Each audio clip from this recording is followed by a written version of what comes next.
I got a Beefcake.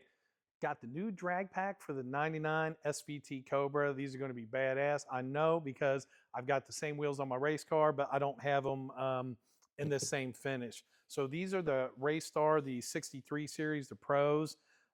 This is a three-piece wheel, but they like spin forge it, and it basically makes it as strong as a one-piece wheel. It essentially turns it into a one-piece wheel, even though it's a multi-piece wheel. So these are pretty cool. Man, they're super light. We went on the fronts. We got the 17 by 3.5. If you come over here, you see they package these up real nice. So they put some extra protection. Did you pull? No, I thought Phil already pulled a piece off top. That's on the rears. But you got the protector on the outside here. They put nice lip protectors and all that kind of junk. But we're gonna, if I can get one out, we're gonna get one of these out of here real quick.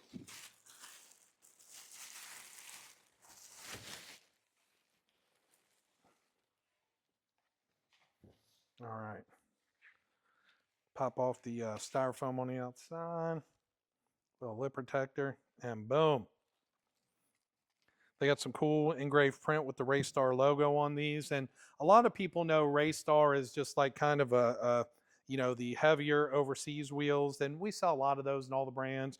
Racestar, VMS, Weld, their flow form that they make overseas. But this is, this wheel is, this is light. These are really, really light wheels. If you see, they've really gotten into the NHRA real heavy, like especially Pro Stock, things like that. I think Greg Anderson runs the Racestar wheels on his car. So these are pretty freaking sweet.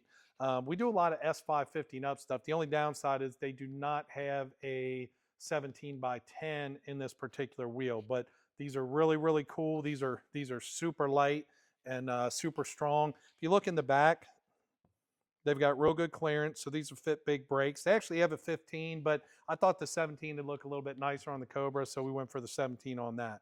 So I'm going to put this back together, and then I'm going to get the back open for you. Why are you clearing your throat? Are you going to talk? My cameraman's clearing his throat. I said, we getting ready to talk when I say start recording?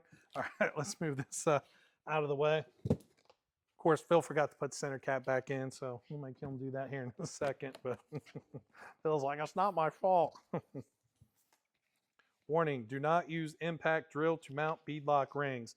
People do that. These typically beadlock rings are usually about 15 foot-pounds, so you want to be careful with that. Now, the all-polished will actually come standard with a black beadlock ring, but I really wanted to do the all-polished ring, so we opted for a polished ring. I think it's like a $15 or $25 op charge for the polished beadlock ring. So again, you've got extra protection on top and stuff. I'm going to move it. I'm just going to throw it because Phil will pick it up for me because he's my guy. He always takes care of me. So I don't care what everybody else in the office says about him. He's great.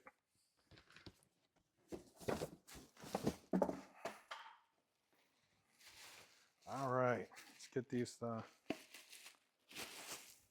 You'd think Phil would have got this pre-ready for me, but oh well. It's always his fault.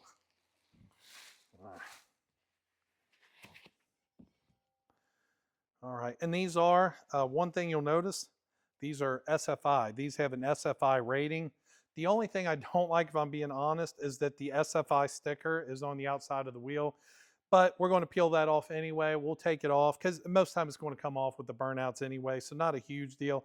We'll pull that off, and we actually take pictures of all the SFI stuff. That way we have record of it. But man, once you get this, I'm just going to set the beadlock ring on here, even though shouldn't be pulling this stuff all off till we're ready to mount and balance and everything, but I want to show you guys because it looks so good. I feel like Hulk Hogan trying to rip his shirt off. He's having a bad day. Hulk's the man. Works a lot better like that. All right, I think we're about there. Beadlocker. Wrap. Let's go. So that just we'll have to clean these up, wipe them down. But that gives you a real good idea what these Pro Fords look like, man. I think, because we've always stuck with kind of the polished look on that car, so I want to stay with all polished again. We had the weld holes back in the day, but man, these are super lightweight wheel. I think these look just simply badass. So we're going to get the tires mounted and balanced on them. And a lot of people don't balance drag race tires. We still do. I know like Mickey, for example, they recommend bubble balancing, but we'll get them balanced. We are going to street drive a lot, but sometimes you'll get a vibration at steady speeds, but we'll get them all mounted and balanced and then show you what it looks like. Of course, one of the most important things we tell customers to do is test fit your wheel, which we've done here. 6 1/4 backspace, looks like everything fits fine. We do have a small spacer that was on with the street wheels. The street wheels are actually, you're measuring a 7-inch backspace. There's about an 1/8 inch spacer in there. Nothing really big, I don't think. Could be a 1/4 inch, but I think it's an 1/8 inch. But these seem to fit. The rear's really nice. They're gonna look really good. So if our tires show up today, we're gonna get everything mounted and balanced. Just like we do, you'll see Racestar puts a sticker additional parts inside. Now we have that on the beadlock wheels, which you would expect, but they did send us the lug kit as well. And you're gonna have in the rears, you'll have beadlocks, bolts, and both, so it's always going to say additional parts inside. We got 2 fronts, but only 1 does. So when we open this up, we should expect to see our lug kit and valve stems for the front wheels. So once we get these open, we'll check, but there was no lug kit in there. We're going to assume they're sitting right in there. And just as a thought, there you go, 10-pack of lugs.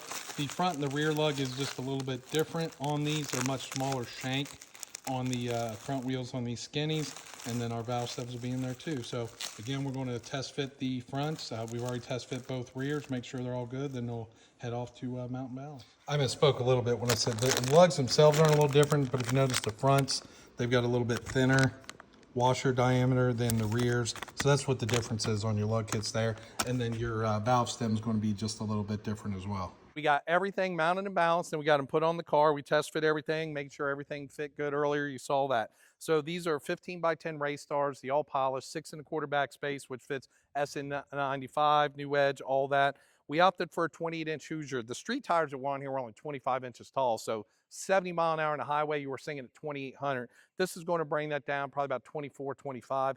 Since we do plan on adding more horsepower, I'm probably going to swap out this 430 rear gear and go for like a 390. Then we'll be turning about 2,200 on the highway. That'll be much better than we were doing 25 years ago, but we're only pushing 600 wheel, and a 430 put us right through the traps, 1030s, 130 mile an hour, and it was perfect. Most time we do the Mickeys. I've never run these DBRs, but we offer them as well. We like to try everything that we sell. So we're trying out the 28-inch DBRs. I actually had it on the street doing some logging yesterday, working real good. On the fronts, we did a 17 by 3.5, the polished Racestar, and we did the ET fronts. This is the lighter of the 2 street tires that they offer. It's about 8 or 9 pounds lighter than the ET Street, than the Sportsman SR that we normally run. This car is a little bit lighter though than the heavier late models like the Mustangs, the Hellcats, the Camaros. So we always run the SRs on those just because they're so heavy, but this car's a little lighter. So we'll run the ET front on that. And yeah, I know the brakes look terrible and everything. That's the old school brakes. We did have to run a 1/8 inch spacer just to make sure we were clearing the brakes. If you look in here, it's really, really tight tolerance on the brakes, but they do fit, they do clear. So we got the drag pack on. I think it looks amazing on the car. We actually run these Racestars on our 15 shop car. We consider the race car, but we run them in the black version. But these look real good. They run real good. I got a sweat bee there, sorry.